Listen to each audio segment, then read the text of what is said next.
When you're choosing a therapist, it's important to understand the philosophy which the therapist uses.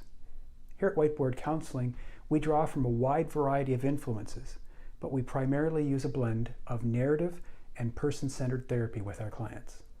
As the name suggests, narrative therapy refers to an approach which helps clients clarify the stories or narratives which they tell themselves about themselves. And these aren't minor stories which we can brush off easily. These are deep-seated narratives which ultimately shape who we become as people. Just think of the impact which our default thinking patterns have on issues like our identity, our values, our self-esteem, our ability to adapt and recover, our memory processing, our happiness, and even our overall outlook on life.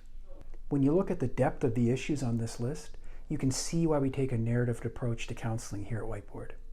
Not only does it help clients understand the issues that they're facing, it can elevate their entire lives as well. The second approach that we use is one that goes hand in hand with narrative therapy, and that's person-centered therapy. Although it might seem like a foregone conclusion that all therapy is person-centered therapy, in reality, a lot of therapeutic approaches put the therapist as the expert in the situation and not the client. In a person-centered approach, though, the client is the true expert in the session. Only they understand the thoughts and emotions involved with their struggle. And as person-centered therapists, we are tasked with doing 3 things to help them understand the depth of what they're experiencing. The first thing that a person-centered therapist does is they assume a posture of empathy. What this means is the therapist tries to occupy the same frame of reference as the client so that they can understand the thoughts and emotions surrounding the situation. The second thing that a person-centered therapist does is they act with complete congruence. Put another way, this means that they are completely genuine and present in the room with the client. This ensures that there's always real person-to-person contact happening within the therapy session. The third thing that a person-centered therapist does is they assume a posture of unconditional positive regard.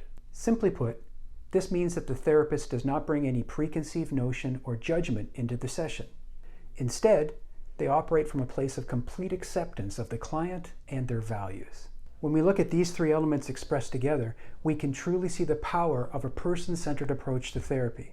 Because really, at what other time in life do we have interactions with people where they understand us, accept us, and are completely genuine with us?